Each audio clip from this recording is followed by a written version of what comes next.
சனாதன தர்மம். வேள்வி அல்லது கர்மம் என்பது என்ன? உயிர்களை உண்டு பண்ணுதல், அவைகளை காப்பாற்றுதல், அழித்தல் என்ற 3 செயல்பாடுகளுக்கும் வேள்வி என்று பெயர். ஒவ்வொரு உடலுக்குள்ளும் வேள்வி நடைபெற்று கொண்டே இருக்கிறது. உடலுக்குள்ளே ஒவ்வொரு கணமும் புதிய அணுக்கள் உருவாகி கொண்டிருக்கின்றன. அவைகள் காக்கப்படுகின்றன, அழிக்கப்படுகின்றன.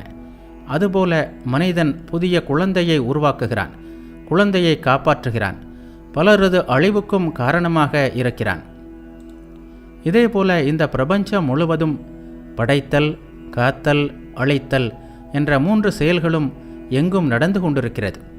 இந்த ஒட்டுமொத்த செயலுக்கும் வேள்வி அல்லது கர்மம் என்று பெயர். இந்த கர்மத்தின் துவக்கம் எது?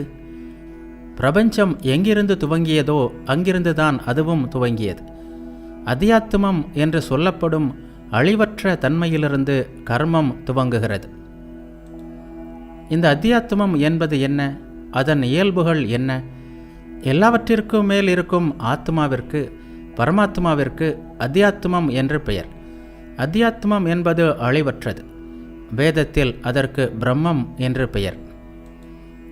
அத்தியாத்மம், அதிபூதம், அதிதெய்வம், அதியஜ்ஞம் இந்த 4மாக இருப்பது இறைவன். கர்மத்திற்கு அப்பாற்பட்ட நிலையில் பிரம்மமாக இருக்கிறார். எங்கும் நடைபெறும் கர்மமாகவும், அழியும் தன்மையுடைய அதிபூதமாகவும், ஒவ்வொரு உடலுக்குள்ளும் உறையும் அதிதெய்வமாகவும், அனைத்து உடலுக்குள்ளேயும் உடலுக்கு வெளியேயும் நடக்கும் அதியஜ்ஞமாகவும் எங்கும் எதிலும் இறைவன் இருக்கிறார். மரண காலத்தில் இருந்தால் கூட இறைவனையே நினைத்து கொண்டு உடலை விட்டு போகிறவர்கள் இறை சுரூபத்தை அடைகிறார்கள். இதில் சந்தேகமே இல்லை.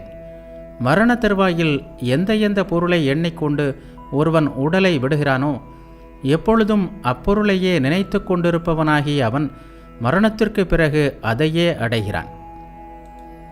ஆகையால் எல்லா காலமும் இறைவனை நினைத்து கடமையை செய். மனம், புத்தியை அவரிடம் அர்ப்பணம் செய்வதால் சந்தேகமின்றி இறைவனையே அடைவாய்.